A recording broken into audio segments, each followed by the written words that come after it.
Aujourd'hui, n'est-ce pas? Pour parler quantité de matière, concentration molaire, massique, masse volumique, masse molaire, et je prendrai également le temps de répondre sur des questions concernant le dosage par spectrophotométrie et toute la composition d'un système chimique. Donc, sentez-vous à l'aise, n'hésitez pas à poser vos questions. C'est bon? Voilà, parfait. Donc c'est parti. Alors, sur la quantité de matière ici, donc on va répondre un petit peu les bases, à savoir comment on peut effectuer les calculs des quantités de matière et des concentrations à l'aisement, en toute tranquillité. Donc l'intérêt ici, c'est bien comprendre l'utilisation. Donc le calcul des quantités des matières, ce n'est pas fait ex nihilo, et ça a un intérêt pratique, voire pratico-pratique. On peut l'utiliser pour le taux du sucre dans le sang et d'autres mesures utiles au laboratoire. Ça peut être la préparation d'une solution par dilution ou par dissolution. Dilution, donc je prends un sirop par exemple que je vais diluer, voilà, dans un solvant, dans l'eau. Dissolution, là c'est un solide que je vais diluer, par exemple le sel dans l'eau ou le sucre. Voilà. Donc c'est très important aussi dans l'industrie pharmaceutique, hein, et tout ce qui est préparation des solutions, que ce soit pour à des fins de santé, de cuisine et autres, aussi des applications pratiques en médecine, si on veut être un médecin ou infirmier, etc. Bon, donc sans plus tarder, je vous donne cette activité. Vous pouvez utiliser la touche pause pour chercher l'exercice et on pourra poursuivre. Voilà. Donc, est-ce que pour l'instant ça va? Oui, ça va. Parfait, ok.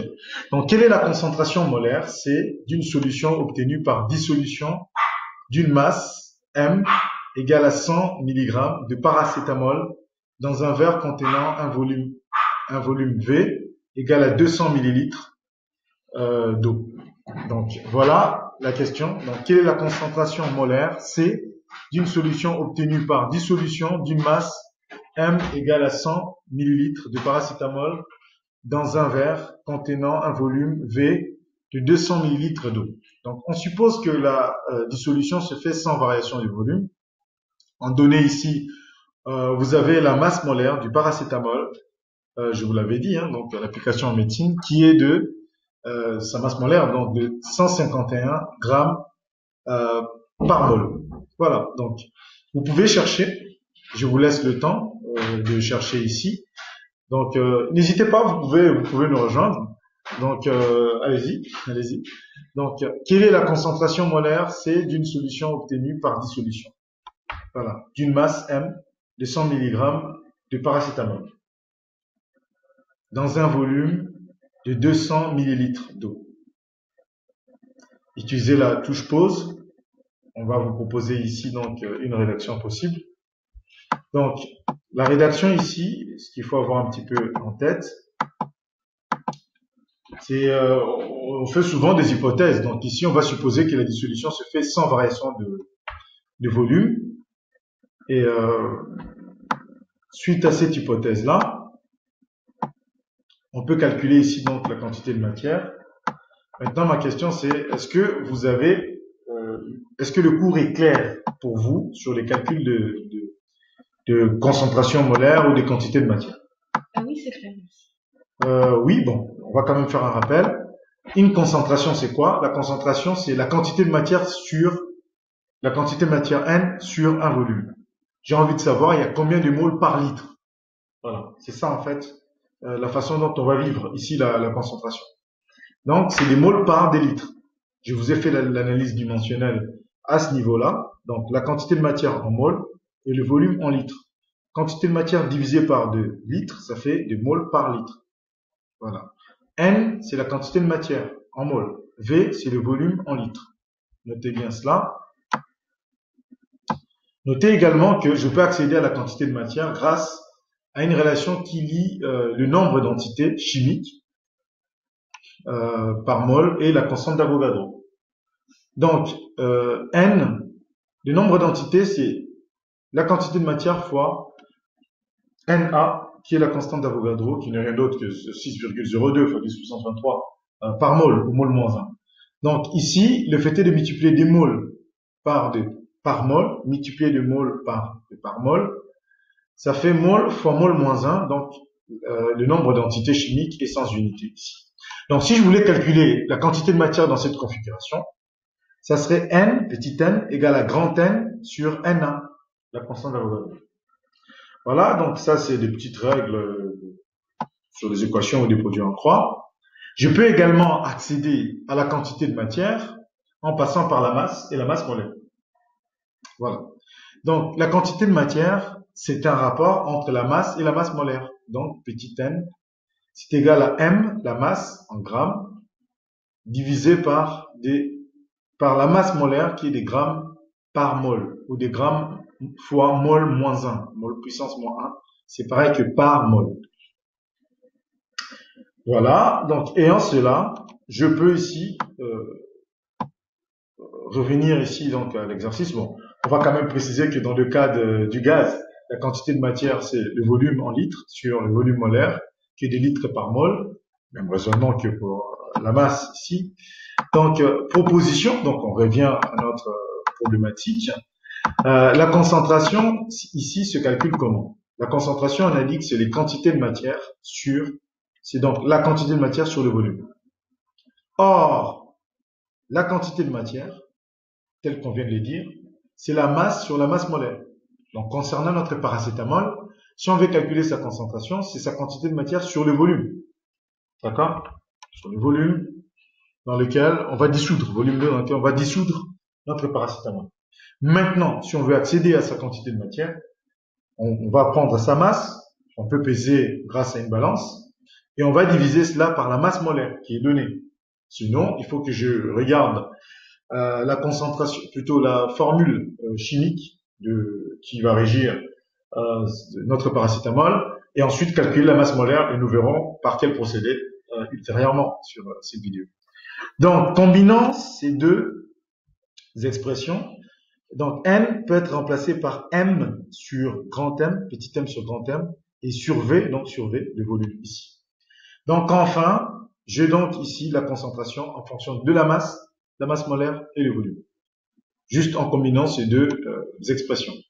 Donc les 1, je peux calculer, je peux vérifier déjà via une analyse dimensionnelle que je ne suis pas dans l'erreur, c'est immédiat. Ensuite, je peux calculer donc en utilisant les données du cours. Donc on nous avait donné les données de l'énoncé.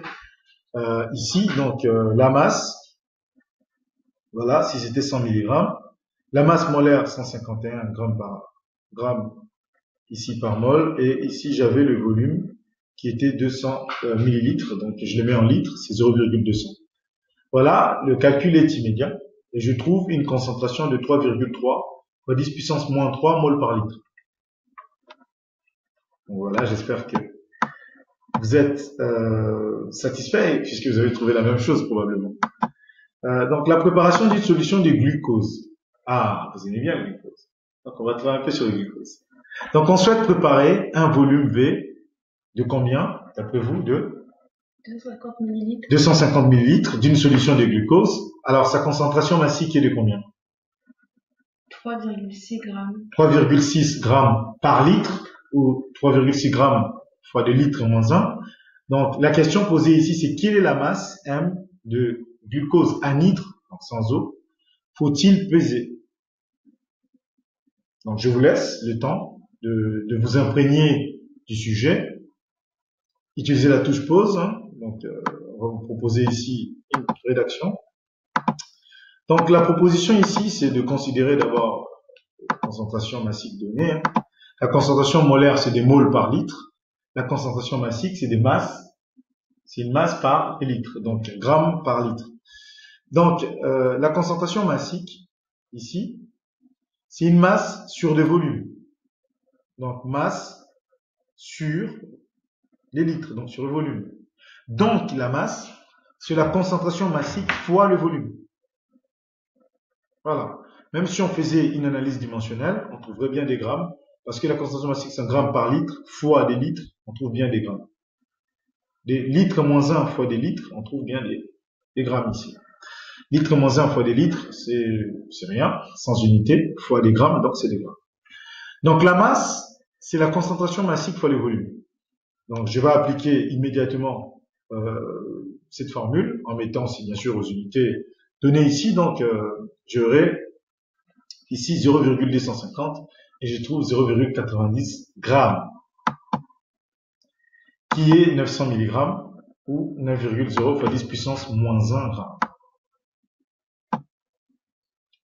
Passons donc à l'exercice suivant, l'utilisation de la masse volumique et donc de la masse aussi molaire. Voilà, je ne sais pas qui peut se désigner pour lire l'énoncé. Vous voulez que, je ne sais pas si vous voulez lire, sinon je peux lire pendant un. Ok. Donc l'éther ou l'éthocétane, donc C4H10O, est utilisé comme solvant et ou comme anesthésique général. Vous qui souhaitez être vétérinaire ou être infirmier, médecin, bon. Voilà ici, donc c'est plutôt C4H10O qui est utilisé comme anesthésique général. Donc quelle est la masse M d'éther dans un flacon de volume V égale à 100 ml vendu en pharmacie? Voilà, si vous voulez être pharmacien aussi. If you want to be pharmacist. So you can focus on those kind of exercises. Donc, quelle est la quantité de matière N d'éther dans ce flacon?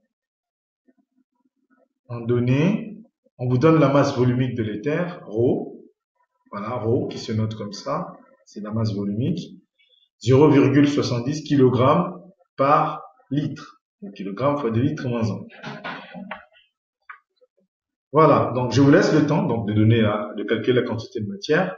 Utilisez la touche pause, hein, parce que moi je vais vous faire une proposition.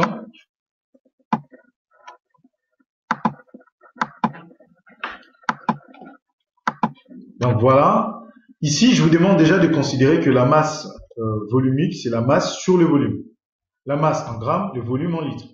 Donc c'est des grammes par des litres. Grammes fois des litres moins 1.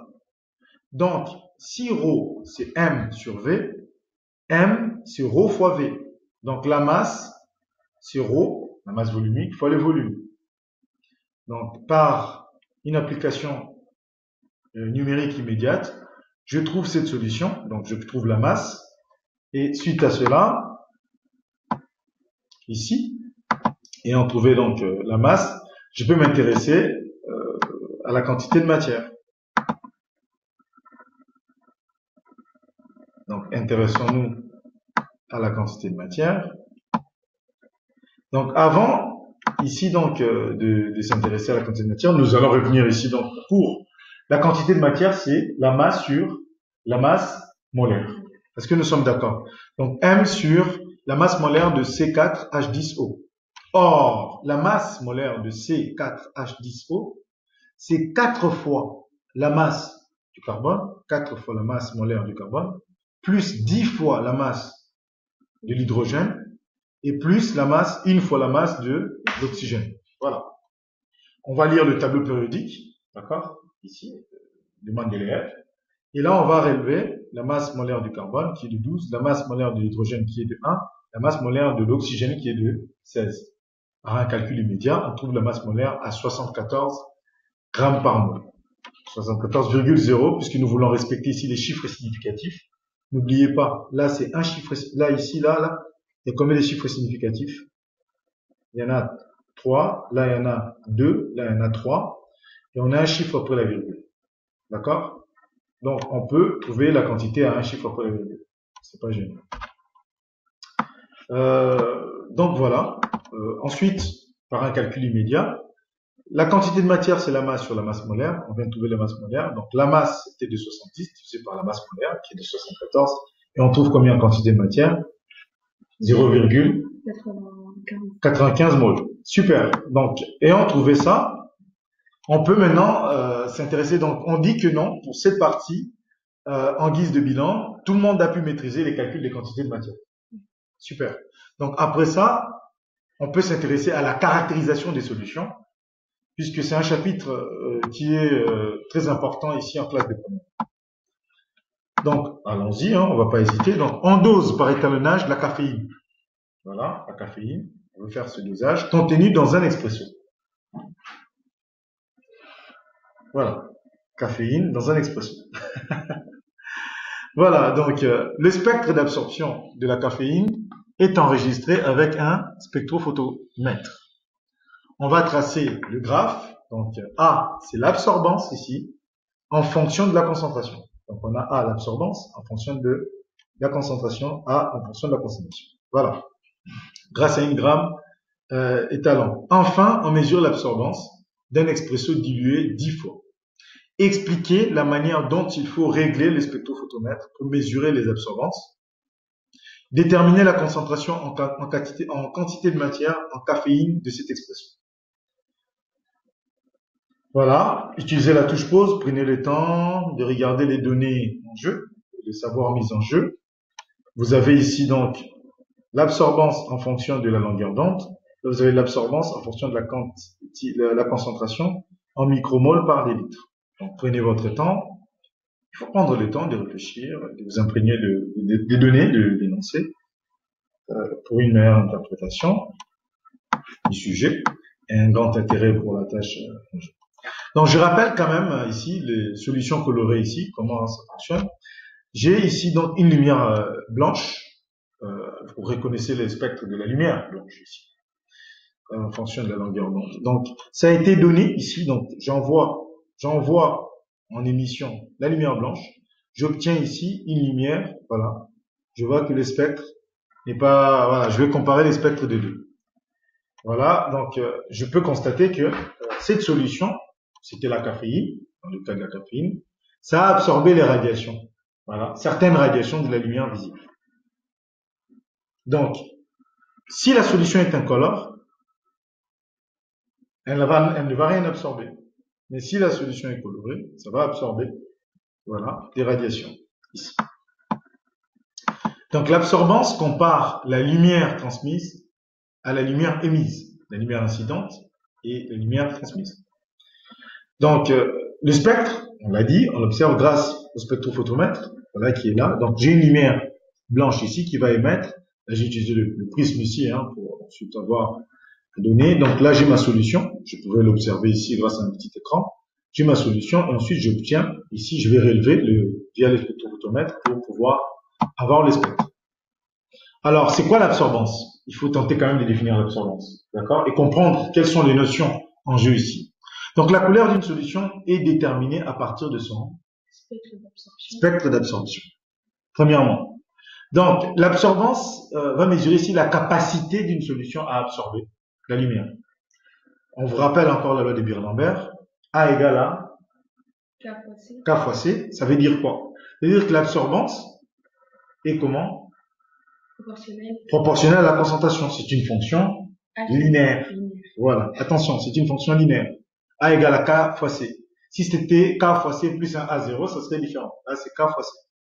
Les spectres d'absorption, donc ici, c'est on va prendre l'absorbance en fonction de la longueur d'onde. Voilà. Souvenez-vous des ondes de double périodicité temporelle et spatiale. La périodicité spatiale, c'est caractérisé par la longueur d'onde. La périodicité temporelle, c'est caractérisé par la fréquence. Donc ici, un petit schéma. Donc la source polychromatique, lumière blanche par exemple. Ici, ensuite, qu'est-ce qui se passe? On a notre cube et on peut ici relever, afficher l'absorbance. Donc, l'absorbance est sans unité.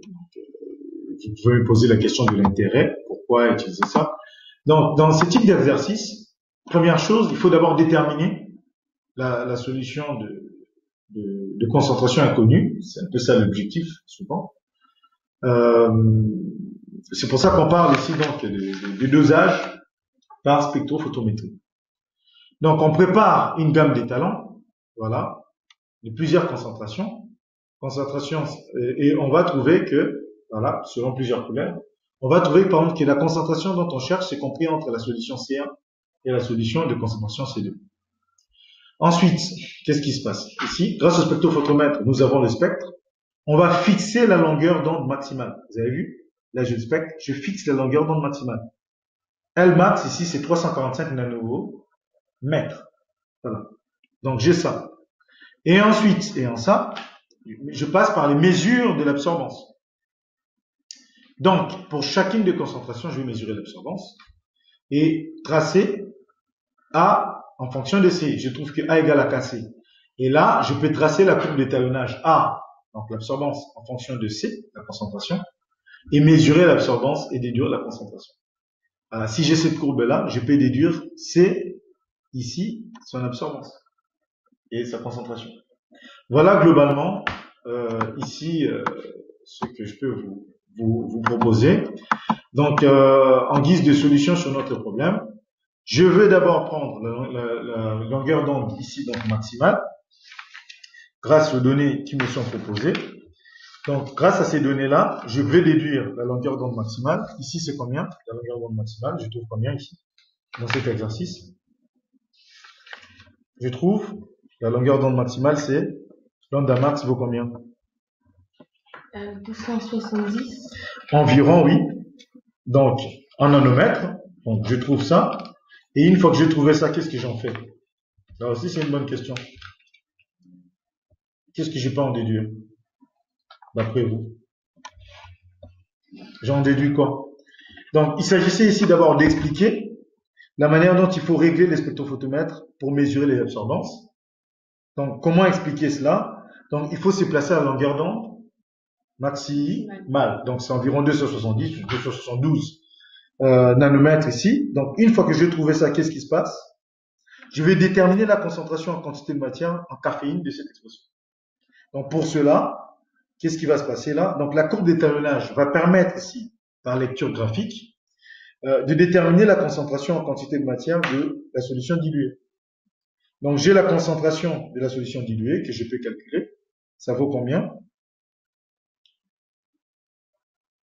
Ça vaut combien? On m'avait donné dans l'énoncé que l'absorbance valait 0,54. Donc, je vais à 0,54, qui est là, et je vais lire ici la concentration diluée.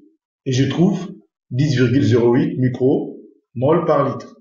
Et en ça, pour trouver la concentration finale de l'expresso, c'est 10 fois la concentration de la solution diluée. Parce que c'est dilué par combien? 10. Par 10. Voilà, j'espère que ça a été pour vous grand intérêt et que vous avez pu comprendre la science de ce jour. Voilà, donc bonne chance, bon courage pour votre devoir et à très bientôt sur Kosovo.